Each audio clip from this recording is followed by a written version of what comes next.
I'm Dr. Kimberly Manning. And this is Dr. Ashley McMullen.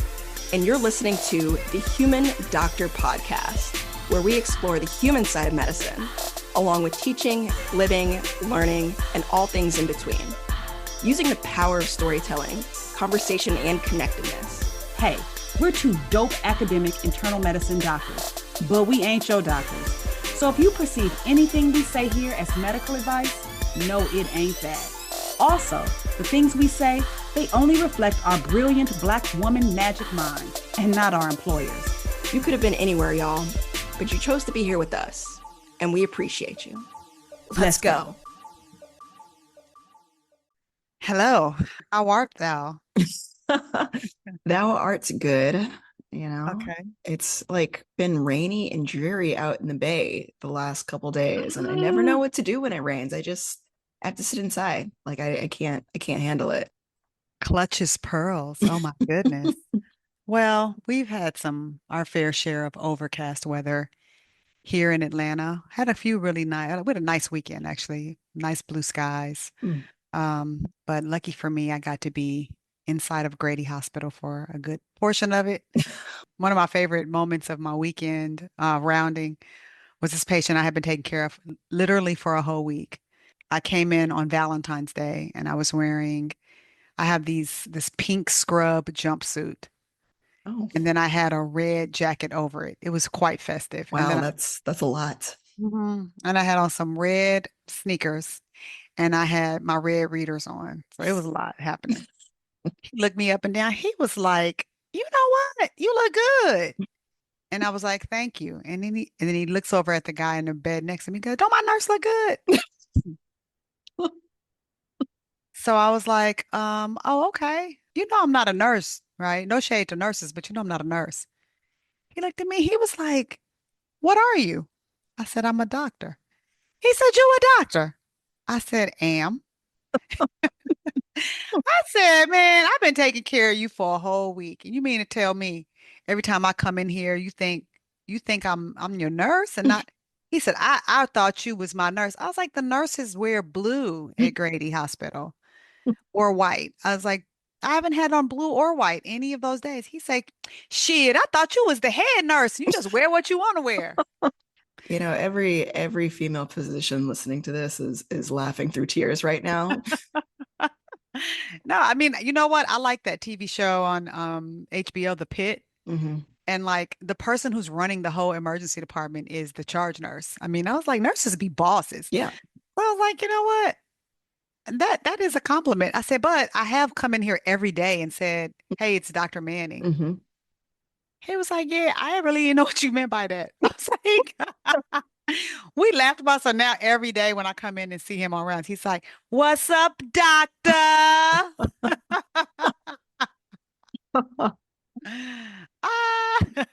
Oh, so good. Yeah, man. Never a dull moment at Grady. How are you feeling on a scale of 1 to 5? I was about to say 10, but you know, giving you too long a runway. On a scale of 1 to 5, I am a peaceful 4.8. Okay. You know, I'm not a 5 because I just been on the hospital service and I've been working several days straight. But I'm peaceful because I really feel like my team has taken really good care of patients. And in particular, today, we just had a lot of decisions and things that we were pulling together and thinking together. And I like when I'm attending and it feels collaborative, you know, when I'm not just like, this is what we should do. This is what you do. You know, I like the residents to feel like they have some agency and they can think about what they want to do and the medical students too. And I felt like we had a good groove. A lot of social issues, some patients who were angry, but paradoxically, my favorite thing in the hospital is an angry patient. And everybody knows that. So everybody, they're like, Dr. Manning, this patient is mad. I was like, I can't wait. Because mad is just sad's bodyguard. And since I know that, I am not annoyed or irritated by that. I just go and stand with you and I wait you out because most of the people who are mad nobody waits long enough to get to the sad. I Real. just wait you out. You That's ain't real, gonna run me off. sis. Mm, real talk. This episode is over. Okay. How, how are you on the scale of 1 to 5? Um, I'm gonna say like a 4.75. Oh, okay. I'm like around the same for different reasons. Okay. I feel a bit sheepish to say this, but we don't talk a lot about pop culture here. But I did binge watch the America's Next Top Model Oh, I documentary. was just about to ask, did you do it? And I feel like I need some therapy after that. Like it just, Oh, ooh, it was a lot. And I'm not going to get into no. it. Everybody's got their opinion, especially if you're a millennial like me. But dang, I will just say that I'm grateful for the different lens that we are applying to the media and pop culture and representation at this point. Yeah, I have been sitting with that up on my screen thinking about should I watch it or not. Mhm. And I don't know, like without even looking under the hood, I knew it was a hot mess.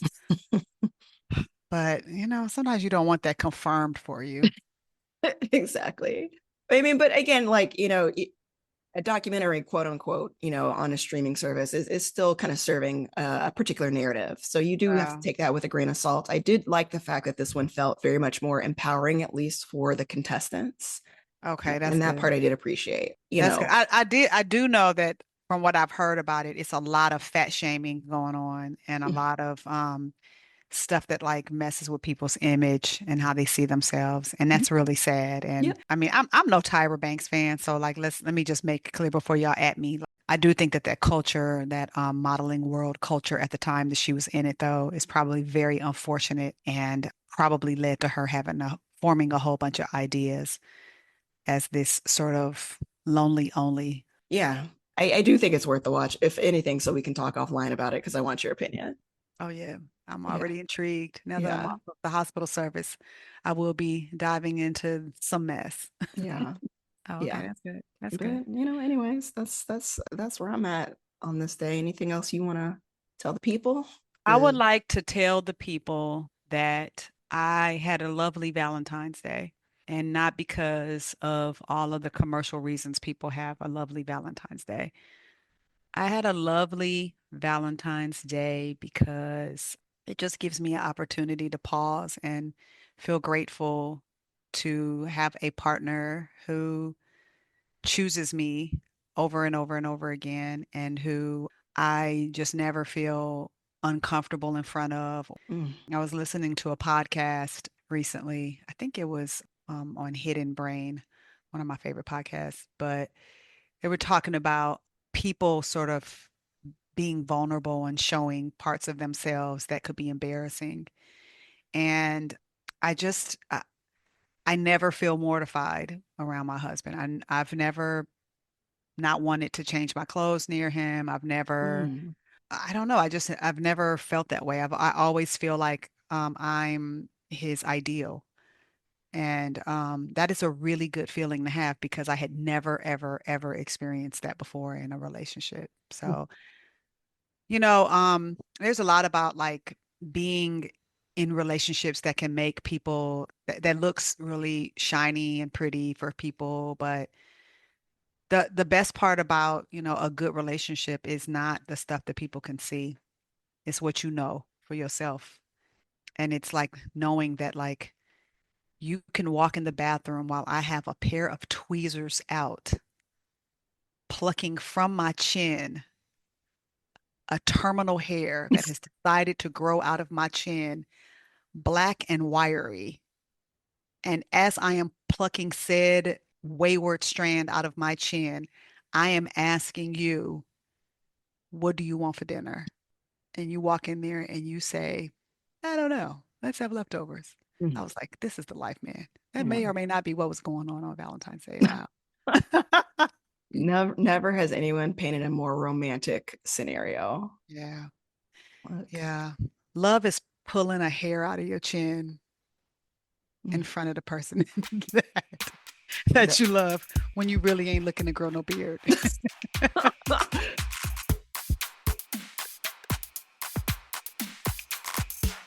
Well, folks, we have gone on an adventure of various topics so far in Yes. this episode, from America's Next Top Model to pink and red scrubs to Mhm. plucking hairs out of your chin. And me being a doctor Oh yes, and you being a doctor and the head nurse. and the head nurse at Mhm. the same time. That's right. But, as a beautiful meandering journey as it's been so far, we're gonna bring it right back to the reason for the season, which Yeah. is incredible storytelling from the Dr. Kimberly Manning Yeah. With my Black History nails. with the black kid. Come on, sis, how did I miss that? I was like, I caught the green and like the red, and I was like, it ain't Christmas, but I missed the black. Okay. Yeah. But Black at is first, no, at first I thought the red was pink, and I was like, pink and green. I'm not gonna say nothing. But anyway, I digress. yes, you do. Yes. So, sis, what is the what? The what is probably one that has been used before, but you told me that we get a hard reset Mm-hmm. on season 10. And the Yes. what is family. Family. Okay. I actually don't know if we've used this word, but I don't think so, actually. yeah, we'll check. We'll check with Jolie, Mm-hmm. who keeps track of these We things. need to give her an official title. Yeah, yeah. Joe, what is Joe? We'll give her a name. Jolie, we're working on that. Okay, so this is a couple part story. The first part of this story begins in 1996 when I was an intern in Cleveland, Ohio, on the hospital service. I was in one of my first few months as an intern, and I was on internal medicine on inpatient service. I was taking care of this man who was elderly and who had several medical problems. He had advanced COPD, and that was why he had come to the hospital. For those who aren't in medicine, COPD is chronic obstructive pulmonary disease. It's often from people who smoke, for people who smoked a lot in the past. And so he required oxygen, had come in with a lot of difficulty breathing, and that was what was going on with him. He also had this non-healing ulcer on his foot, and it was not getting better. This was back in the 90s where like people would be in the hospital for a long time for stuff like this. And what was great about him is that every time I went in to see him early in the morning, he was awake already. Nobody else on the ward would be awake. And I was getting there early because I was so scared as an intern that I would be like getting there at like 5 a.m. sharp. But every time I walked in there, dude was wide awake and he was ready to chop it up with me. And the reason why he was ready to chop it up with me is because he said, normally at this hour, I am up with my dog, Jojo. Jojo was his Jack Russell Terrier. And every single time I came in his room, he would start talking about Jojo. He'd be like, Jojo this, Jojo that. Jojo said this. If Jojo was here, Jojo would be going crazy. Jojo, Jojo. I said, so I heard you live alone. He's like, no, I don't live alone. I live with Jojo. Mm-hmm. Jojo the dog. Everything was about Jojo the dog. He had pictures of Jojo. He like an actual, this is 96, no cell phone. So he had an actual hard copy photo of Jojo in his wallet. And that was it. He wasn't terribly sick. But one morning I came in to see him and he was asleep and I could not arouse him. And I kept like giving him a sternal rub, trying to wake him up. And he was not really waking up. He kind of batted his eyelashes a little bit. And I tried to get him to talk and he didn't really say much more. And he kind of went back to sleep. So I decided, because I was an intern, that, you know what, he was just tired. So we start rounding and I tell my senior resident, like, oh, everybody was okay except for him, and I couldn't really get him to wake up. And that's weird because normally he's talking and then I said his vital signs, and unbeknownst to me, his temperature was like 35. I didn't realize that a low body temperature was a sign of sepsis because I was, had been a doctor for approximately 2 months. So my senior like spins on her heel and like hauls ass run into this patient's room. We get there, he is not doing well, and by noon that day, he was in the ICU on pressors. Ooh. And it was bad, but he lived to tell. And like about a week later, he comes out of the ICU. And when he comes out of the ICU, he's like, yo, let me tell you something. One thing I know for sure, I'll never want to be intubated again in my whole life. I'll never want nobody pushing on my chest again in my whole life because he had broken a few ribs. He was like, yeah, I don't ever want that again. So that made him DNR, DNI, do not resuscitate, do not intubate. But the reason why he had gotten septic is because he had this non-healing ulcer on his foot that had become infected. And really, all of that was because he had terrible peripheral arterial disease. And this non-healing ulcer on his leg was not compatible with life because he really needed surgery and he couldn't get surgery without being intubated. And his circulation was so bad that he wouldn't tolerate the surgery, nor would he tolerate it being with his advanced COPD. So basically, he was dying. I was like, no, no, you need surgery. And I'm trying to, figure out all these things. And my attending says to me, like, hey, there's not much more that we can do for him. Let's go talk to him and hear about what's important to him. So we go to the bedside, we're talking to the patient, and the patient is like, it's very clear what's important to him. And what's important to him is Jojo, the dog. He does mention some family. There does appear to be some family nearby. One thing about Cleveland, Ohio, a lot of people have multiple generations in the area. But the main thing he talked about was that dog. So we get out in the hallway. My attending looks at me and he goes, uh, you need to call his family. Anybody that's within 2 hours at his hospital, get him to come up here and see him. And he said, that's what I want you to do. I didn't know why he asked me to do that, but I did as I was told. This was my intern year. So call all the people in, folks coming in left, right, and center, like 7 or 8 people come in to see him, and he's happy enough. But after like multiple hours of this, toward the end of the day, this big commotion comes on the hall, and I look down the hall, and here comes my attending, my senior faculty attending, with a damn Jack Russell Terrier on a leash, skittering up the hall. This is in the 96, y'all. This is before everybody had these, service dogs and, Mhm. the hospital dog volunteers. No, it wasn't none of that popping off in the 90s.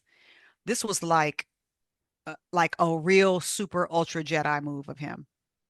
But he comes in there with that dog, and that dog jumps on that man's chest, and that man breaks down crying in a way I ain't seen no grown man crying. He was hugging his dog. He was looking at his face, and his grandson was standing behind him saying, "Paul, I've been taking good care of him, and I'll take care of him for you, and I got him for you, and everything. I got him. He's okay, and he's happy, and I have a big yard and a place for him to run and play, and the kids enjoy him." And my patient was just crying and crying. He's like, "Are you sure?" He's like, "Yeah, he's gonna be fine. I got him." Mm. So after that, we walk out of the room. My attending looks at me and he says, that patient is at peace, and seeing his dog and seeing his family has given him the permission he needs to rest. So don't you be surprised if you come back here tomorrow or the next day and he's gone, because he will will himself away. And I was like, okay, yeah, right. Because the patient was fine. Like he looked fine. Yeah. And as the story goes, I come in the next day and his bed was empty. And the nurse said he died peacefully in his sleep. Do not resuscitate, do not intubate. Nobody did anything. It was peaceful. And that is when I first realized that a dog can be somebody's family. Hmm. Like Hmm. that was the most important person. Because usually, there's a child or somebody who needs to give the person permission, but the dog was really who needed to give him permission because that was really his next of kin for where he was in his life. About 2 or 3 years after that, I was in Atlanta and I was visiting my brother's home. My brother has lived in Atlanta with his family before I even got here. And during this visit, unfortunately, my brother's dog died unexpectedly. One of his dogs got in an accident and it was terrible.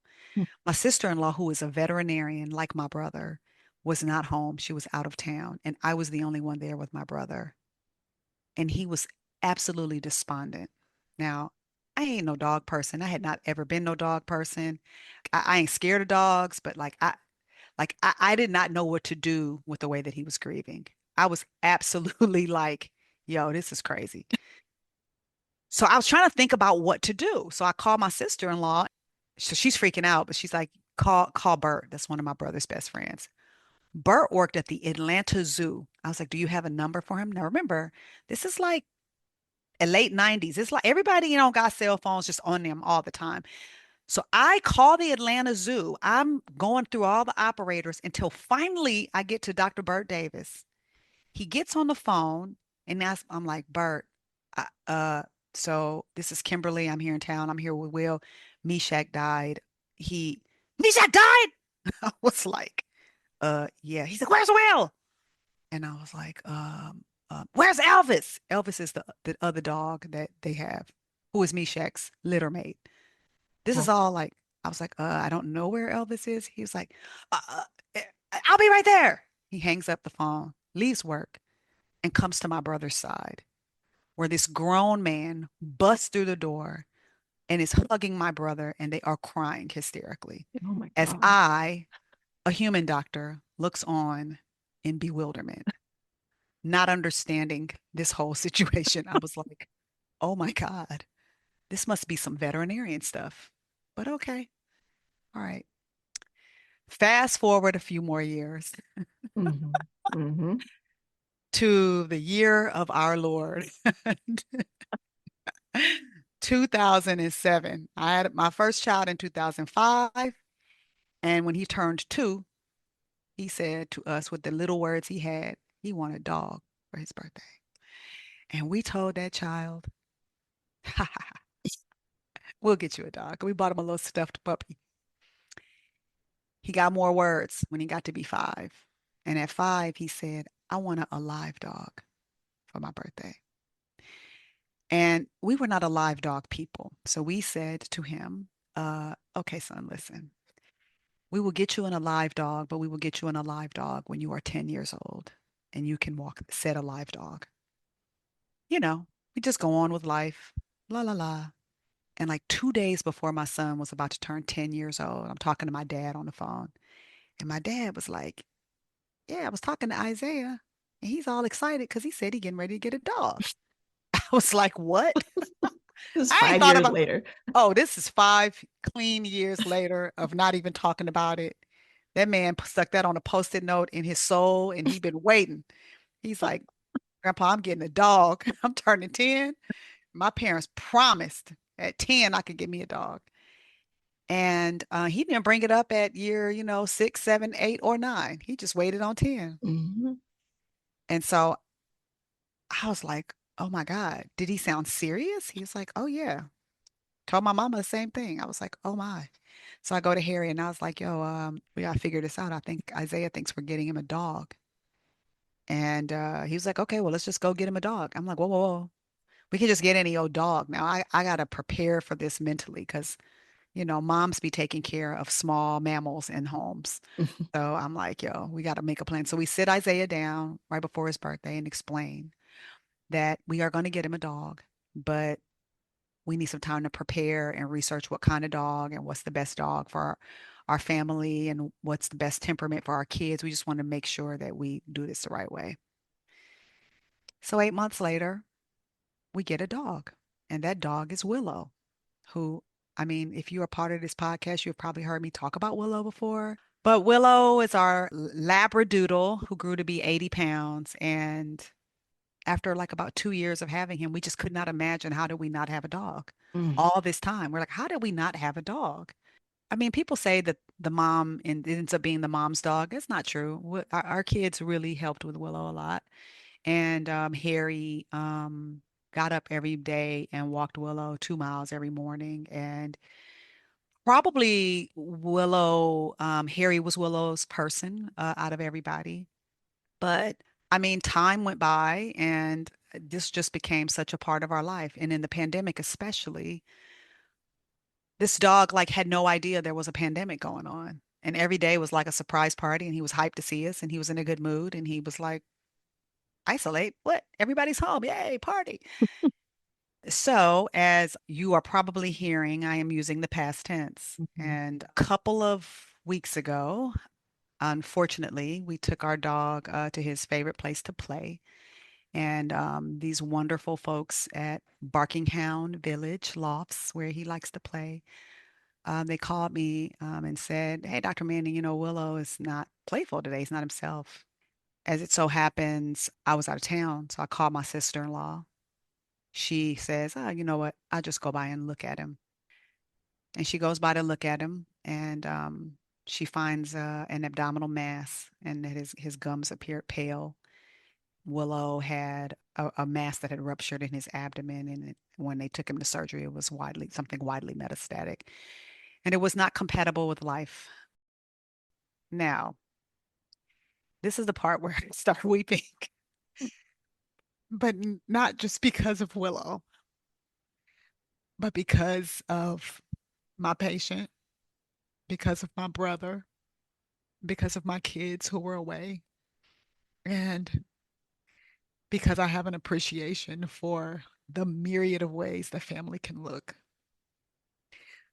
We were devastated because it was sudden, but also he had just become such a part of our family that I built my whole day around getting home to get Willow out. A lot of times, us podcasting, I'd be like, I got to get Willow out first, Mhm. and then, or hoping Willow didn't bark. You know, as I'm sitting in my home right now, recording with you today, and the first thing I thought was, where can I sit where Willow won't bark? Mhm. And if you notice, I'm sitting in an area I never sit Yeah. with you in. Mhm. And it's because I don't have to worry about him barking.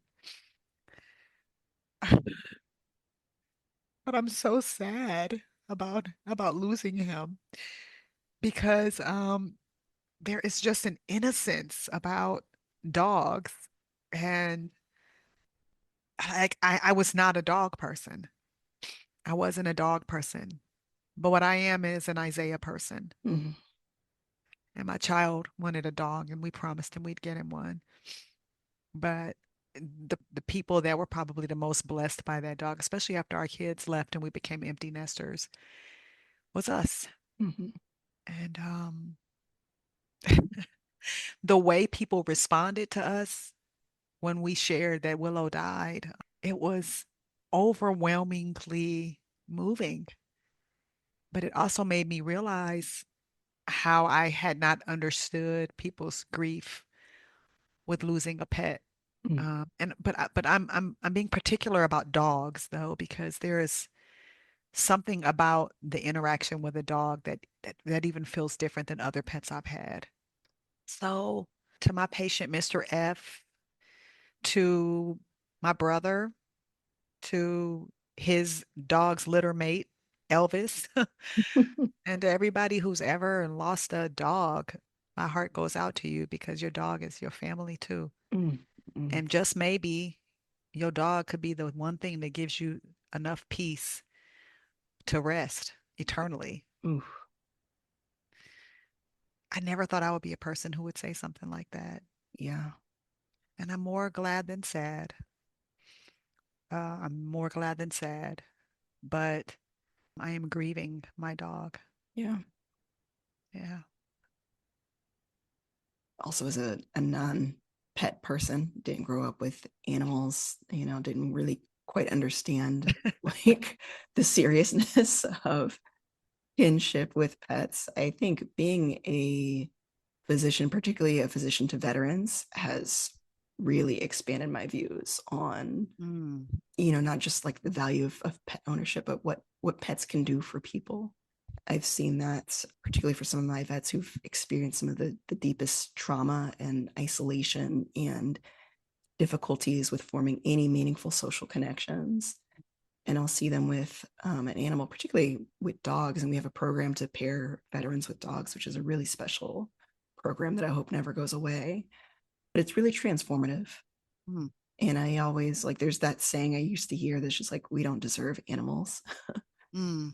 But I think that put it in a whole different perspective for me Yeah. because animals can really step in and be the love and connection for humans that we often fail to provide for them sometimes. Mhm. Yep. And to watch someone lose that, it is really hard.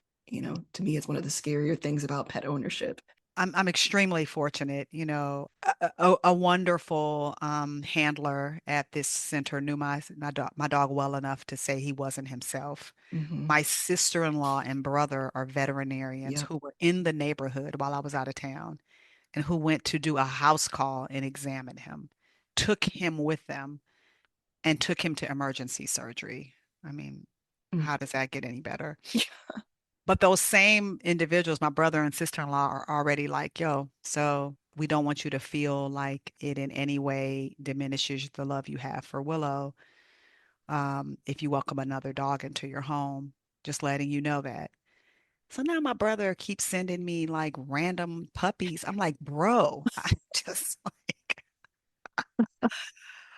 ah, but it is like really a trip to have your house go from having a dog in it to not, because Hmm. dogs be like energy, man. Yeah.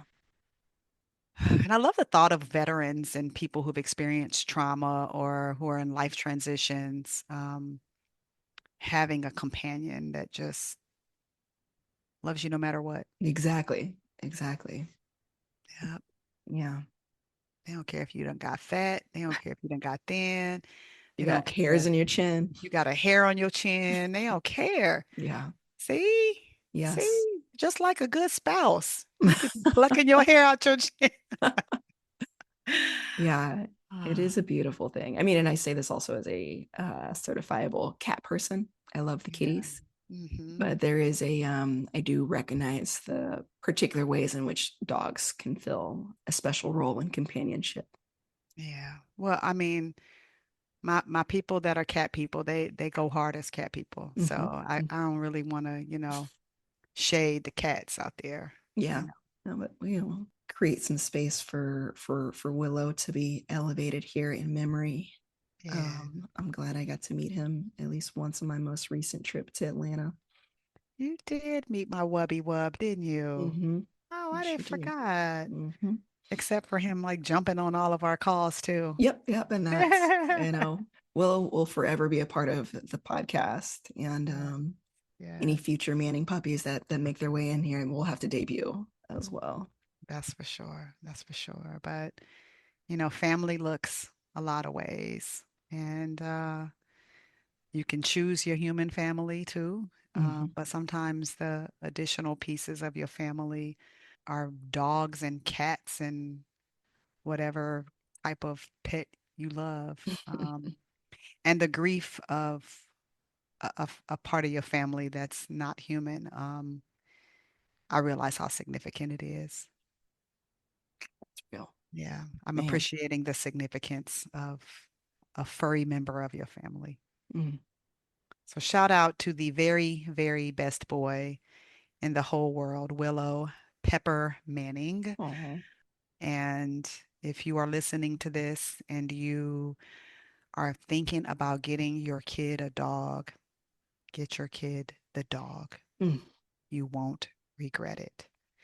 And if you are a physician or a medical student or somebody adjacent and you are thinking about going to the Society of General Internal Medicine meeting in May Hmm. in DC, I think it is, Yes, yes, it is. or the DMV, somewhere around there, Hmm. you should come because your girls will be what? Recording live. That's Believe right. me, you don't want to For the miss that. for the third time in a row. Hmm. Hmm. That's right. And you could have been anywhere, y'all. But we hope you'll choose to be with us. Well, I have to go take my small group of medical students out to dinner Mm. because they're awesome. And I they love just that. finished their cardiology module, and I'm proud of them. Okay, go ahead, Emory students. That's right. I That's right. love it. About to go love on them.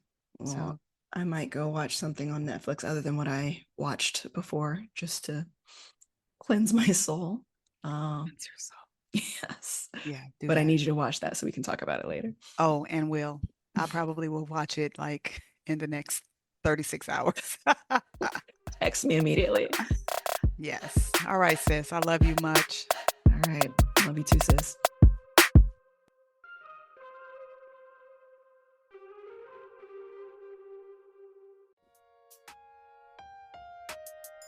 That wraps up this week's episode of the Human Doctor Podcast.